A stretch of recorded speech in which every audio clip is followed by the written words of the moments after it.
In tonight's headlines, Prime Minister Dean Barrow addresses national issues, the referendum unit kicks off its educational campaign, and Ambassador Daniel Guterres tells us about the work the Embassy of Belize is doing in the U.S. These stories and more on this week's edition of Belize Now. Thanks for joining us on this Friday, May 18, 2018. I am Erin Guzman. The Office of the Prime Minister hosted a press conference on Wednesday, May 16th in Belize City. The Prime Minister covered a variety of topics, the first of which was his opinion on whether or not Belize should take Guatemala's claim to the International Court of Justice for a legal and binding resolution. I am completely convinced that going to the ICJ and therefore voting yes in the referendum is absolutely the correct choice for our country. I understand at the same time that for all of us, this is a particularly emotional issue.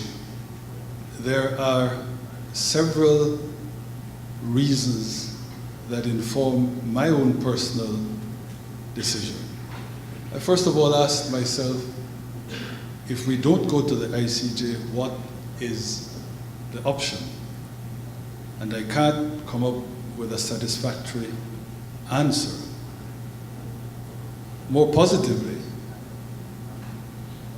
I am as certain as one can be of anything in human affairs that our case at the ICJ is so watertight. There is no way we could suffer any setback / loss in consequence of an ICJ hearing.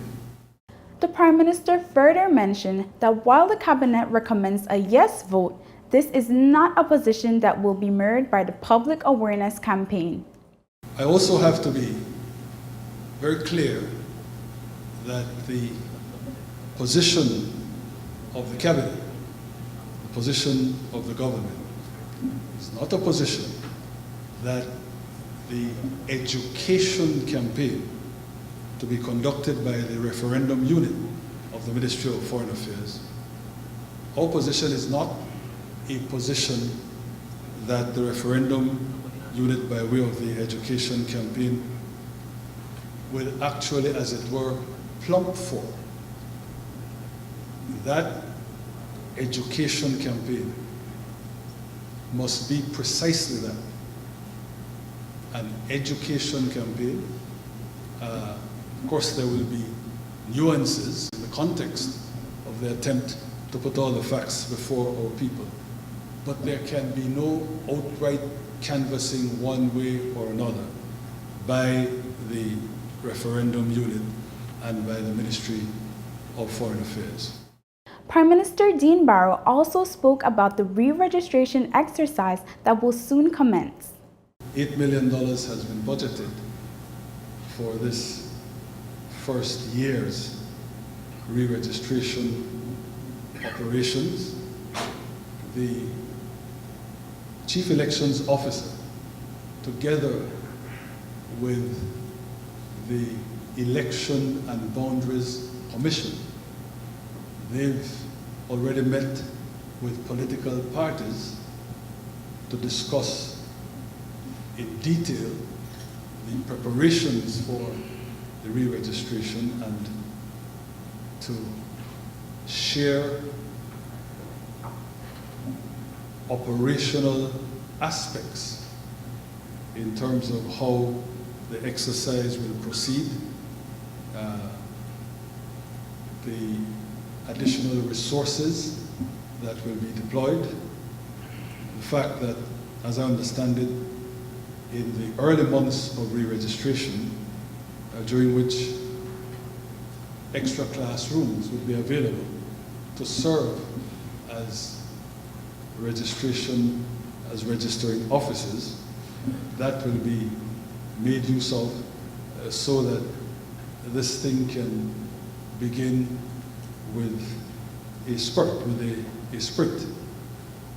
The idea is, in the context of the April 2019 referendum, that by the end of October, the first new list, in consequence of the re-registration exercise, will be produced, and the hope is that by the time April comes, that list would have been sufficiently robust. The Prime Minister then addressed the recent increase in fuel prices. I want to make clear that, as all the world knows, we're going to be in for a difficult time in terms of fuel prices because the acquisition costs, the global price of oil is increasing at a rate that, for small countries such as ours, is alarming. When prices to the consumer go up in this country, it is as a result of factors completely beyond our control. We have not raised our tax stake on the sale of fuel in this country for the last 2 years or so. And there is no way, I need to make clear, that we can reduce our tax stake. I believe, Financial Secretary, correct me if I'm wrong, but for every 10 cents that we would pull back, we would lose $2 or $3 million from the budget. PM Barrow emphasized that despite the hike in global prices, the government is making every attempt to reduce the impact of the increase on Belizean consumers.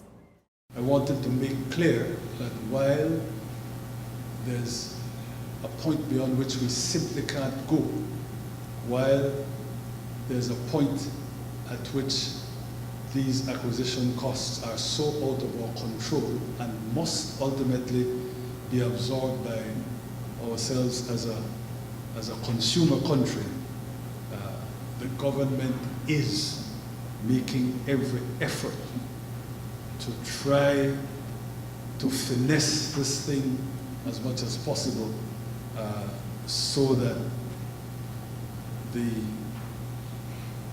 increases are not going to be as traumatic as they otherwise could be. Before concluding his speech, PM Barrow shared the nature of his recent travels outside of the country. I've traveled in connection with medical consultations. I want to make clear that those consultations have always been and will continue to be about my infernal back difficulties. There is, as far as I know, absolutely nothing else wrong with me in all other respects.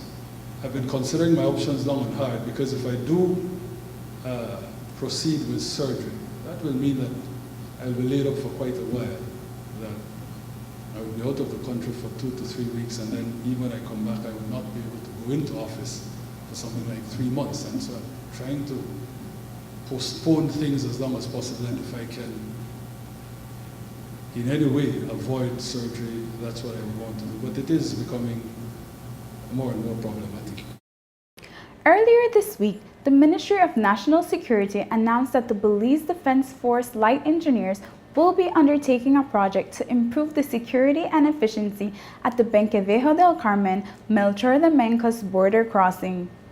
The light engineers will be working in conjunction with the Border Management Agency to improve the fences and gates to ensure better control at that official crossing point. On Wednesday, May 16th, the Minister of National Security, Honorable John Saldivar, visited the western border to observe the works being done. Minister Saldivar stated that, quote, the improved security measures have become necessary due to the increasing volume of activity at the border, particularly trade, tourism, and citizens crossing this area of our border with Guatemala. The safety of Belizeans and visitors using the border crossing is also a concern that is being addressed in the upgrades being done by our ministry, end quote. The project should be completed within 6 to 8 weeks. We'll have more stories after the break. Stay with us.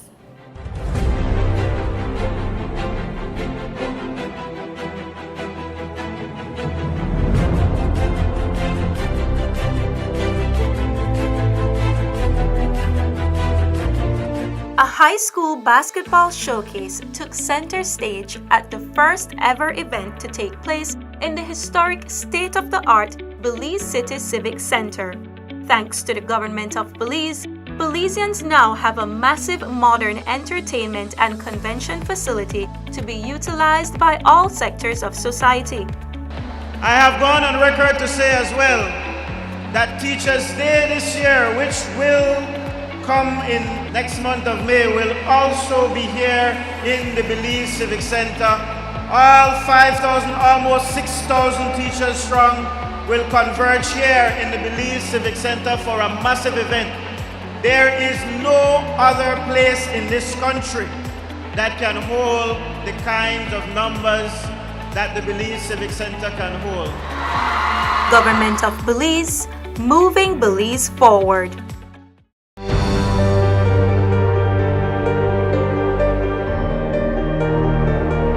When we all come together, Belizeans living at home and Belizeans living abroad, and we use all our resources to get to the top of the highest possible mountain. Congratulations again to all the members of Team Belize. Congratulations to the organizers, to those who put this team together. And before I close, I want to make you one promise. I will find the funds to build a dedicated first-class basketball facility.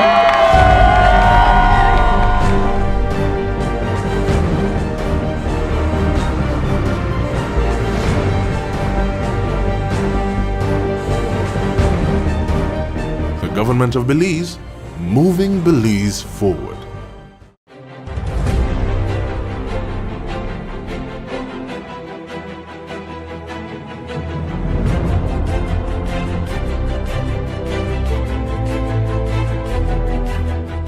Last month, Guatemala made a decision to take the territorial dispute to the International Court of Justice. Belizeans will soon have the same opportunity. With the referendum ahead, the Ministry of Foreign Affairs is leading a public awareness campaign to ensure that Belizeans are aware of all relevant issues before casting a vote. Janelle Rodriguez tells us more. In less than a year, Belizeans will be asked to make a very important decision. Will we take the dispute arising from Guatemala's claim to the International Court of Justice for final settlement as a peaceful resolution? The decision is one that should not be made without knowledge of the history and facts surrounding the dispute. That is why the Ministry of Foreign Affairs is spearheading a new strategy to embark on a more active public awareness campaign. ICJ, Be Informed, so that on April 10, 2019, Belizeans can make an informed decision. We spoke to some of the officials behind the campaign who told us more. The importance of the public awareness campaign is that it will provide all Belizeans an opportunity to be able to be properly informed as to where we stand with the Belize-Guatemala issue and where we are going with the referendum and why the referendum is so important. 1 year might sound a long time away, but it actually will go by very, very fast. We have a lot of ground to cover. We need to cover the entire country, and I must also add the diaspora, Belizeans living abroad, will also have a chance to learn as much as there is about the issue. Similar opportunity arose in the 1930s and 40s when the British suggested to Guatemala that they should settle it in the court. Guatemala at the time refused to go on the basis of international law. This time it is different. Guatemala has agreed to go on the basis of international law, and they have had a referendum to ensure that whatever ruling the court gives, that decision will be final and binding. So now it is up to us, the Belizeans, to make a decision. The public awareness campaign will be phased over a period of 12 months from April 2018 to April 2019. We found out what is being done so far. For now, we're having appearances on the Belize media, TV, radio.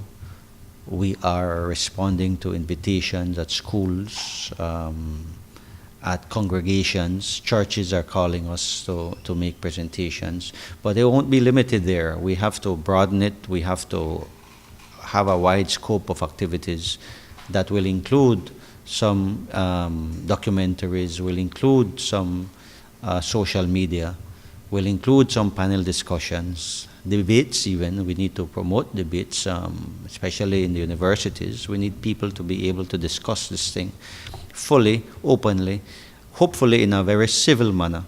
Indeed, it has been something that we have been building up on. And maybe when you compare a month ago, 2 months ago, to where we are right now, we haven't had that much presence out there. But it was timed in a way where, if you look at the public awareness campaign, it talks about the stages that we're going to be working on, commencing in April and moving forward. So it's a stepped up approach that I think will be more effective. And we have much to do between now and April 1st, but we have it programmed to make sure that we cover each and every one, and also all the aspects relating to the referendum and the ICJ. The campaign is aimed to be conducted in a professional manner and above partisan fray. Efforts will be made to ensure participation of the two main political parties, civil society, business sector, academia, and churches, among other sectors of society. We plan to basically engage with civil society. We plan to engage with schools, with churches.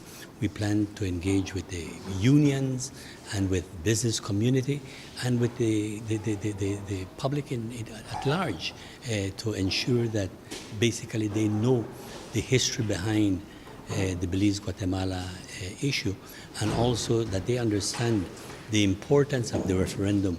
The campaign will target all Belizeans, especially the electorate. It will employ all methods and tools of communication, including but not limited to print, radio, video, and social media to reach the target audience. We will do it by face-to-face debate and discussion and lectures. We will do it in debates among school and the institutions of learning. We will do it by Facebook, we'll do it by Twitter, we'll do it by advertisement on the TV. We will use every media that is available to us to disseminate this information, and we'll try to do it as intensely as possible. The Minister of Foreign Affairs, Honorable Wilfred Elrington, and the Ambassador of Belize to Guatemala, His Excellency Alexis Rosado, further emphasized the importance of having a voter population that is knowledgeable of all issues surrounding the dispute by the time of the referendum. If we know the facts, if we know the details, if in particular we understand what are the consequences of the vote that we make,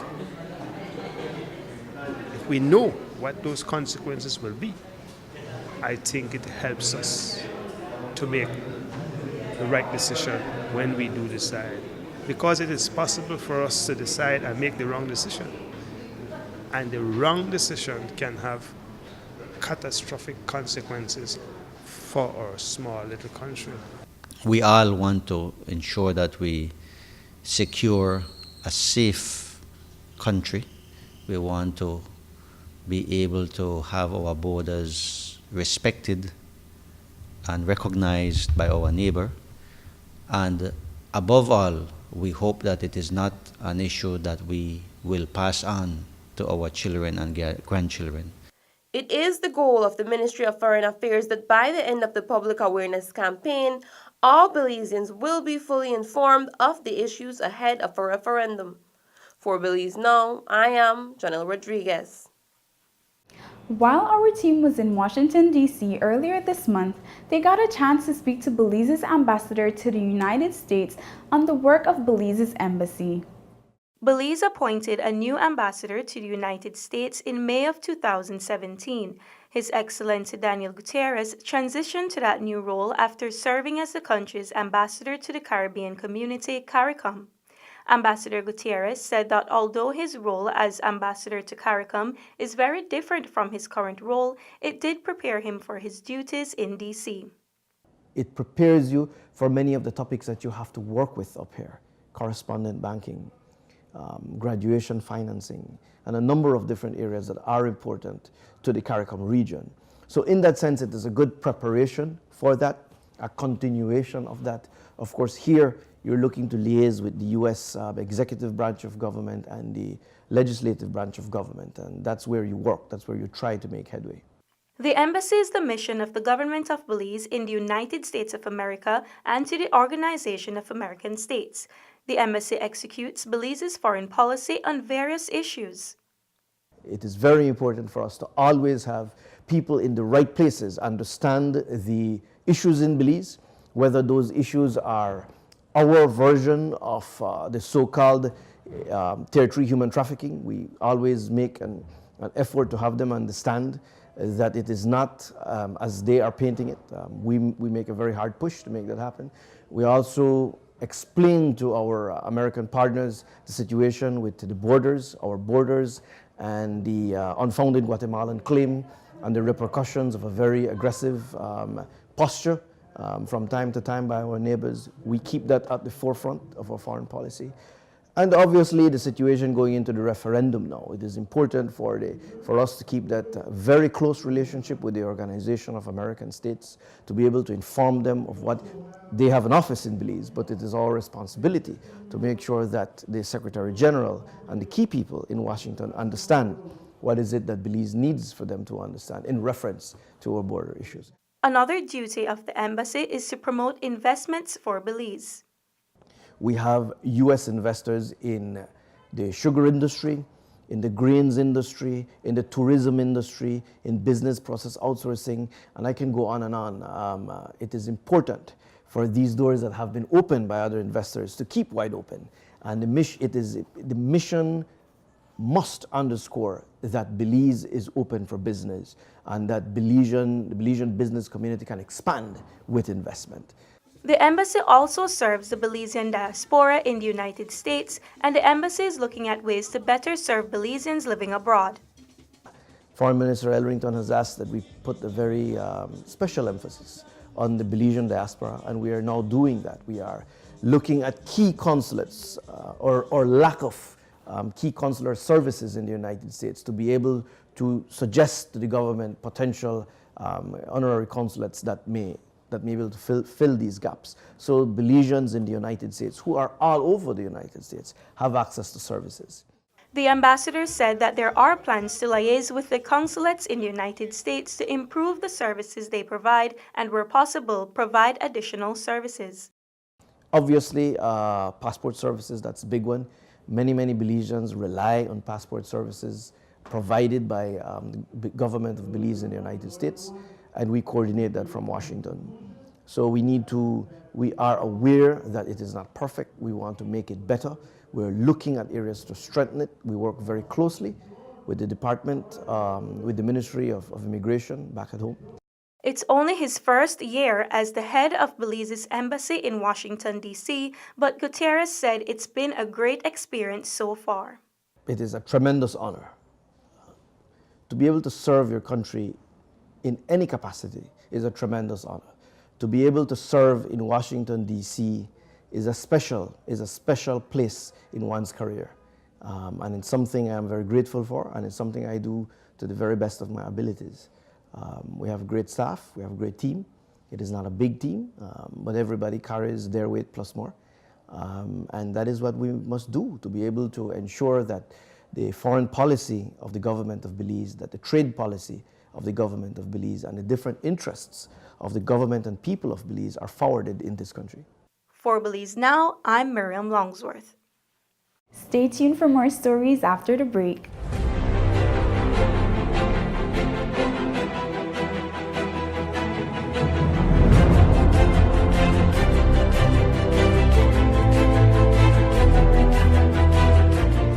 Punta Gorda Town now has a modern multi-purpose sporting facility thanks to the government of Belize.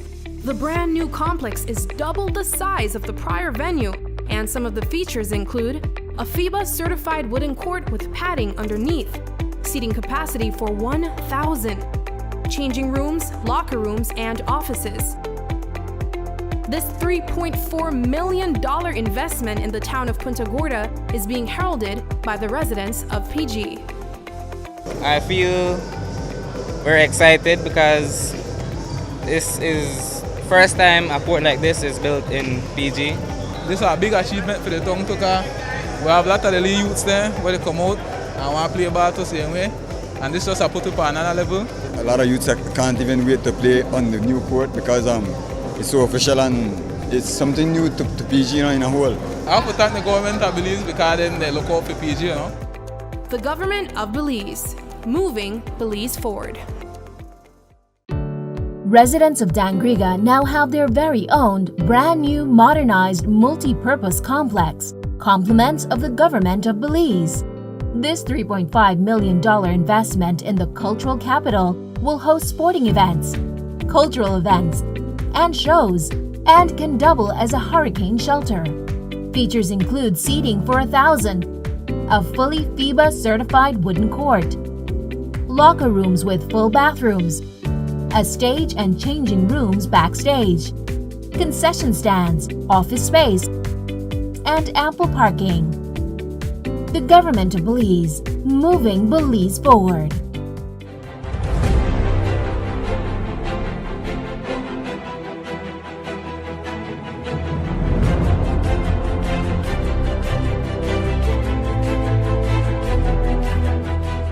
The Belize Coast Guard Sea Cadet and Mentorship Program seeks to foster child development in both academic and social skills. It includes around 50 students from 4 schools in Southside Belize City. On May 16, the Coast Guard started a donation drive under that program. The Muslim Community Primary School was the first recipient, and we stopped by to find out more about the donation and get an update on the program. The progress has been reported excellent from the respective principals. As she had mentioned earlier, the 2 persons that has been promoted today, they are doing excellent in their grades. They show junior level leadership. They are responsible in every aspect of their schoolwork and life on a whole. The event today is a donation program that we give the schools that are partnering with us in the Belize Coast Guard Sea Cadet and Mentorship Program. The significance of this donation is to assist the students in achieving academic excellence in their schools. We have 20 cadets from the Muslim community schools. We have a similar number in 4 other schools. During the ceremony, 2 students who are part of the Youth Cadet program were given special honors for their achievements. Here's what they had to say about their experience. I enjoyed being a Sea Cadet because they help me with homework. I have a lot of fun for playing and all of that. First time I get 70s, 80s, but now I get 90s and 100s right now. I enjoy that we get to do all kinds of sports. Like what? Like we play volleyball, baseball, football. So has it taught you leadership skills as well? Yes, Mom. And have you put that in practice here in school? Yes, Mom. The Coast Guard Sea Cadet and Mentorship Program was launched in December 2017. It focuses on students from ages 8 to 13. The government of Belize, in collaboration with the Caribbean Development Bank, CDB, launched a series of capacity building programs on May 14th in Belmopan. The programs are a part of CDB's regional training initiative throughout its borrowing member countries. The aim is to further strengthen the human resource capacity and competence of public officers at the technical, middle, and senior management levels in the areas of public policy analysis and management and project cycle management. What we're looking at is working with senior colleagues within the government to help them think strategically about how do you develop policy and how do you create policies that actually meet the big challenges of society, which often aren't the way in which departments are organised, and as importantly, once you've created a policy, how do you actually get it delivered so you can make a difference? The policy preparation and analysis are for the more senior persons in the public service, and the project cycle is for everybody, all aspects of the project cycle. The project cycle especially is one area where there's a lack of capacity in certain ministries, so we want to build the capacity in all aspects of the project cycle through this series of training programs. It's an important initiative, and we appreciate CDB's assistance in this aspect. We're very appreciative. So I do hope that the participants make full use of the knowledge to be shared. The capacity building programs are critical to the implementation of the government's capital investment programs, monitoring and evaluation, and in particular, the implementation of the Growth and Sustainable Development Strategy. The series of trainings will end in June this year. And that's it for this edition of Belize Now. If you want to provide feedback or send in your comments, please feel free to email us at info@pressoffice.gov.bz or visit our Facebook page and let us know what you think. We look forward to hearing from you. Have a great week. Until next time.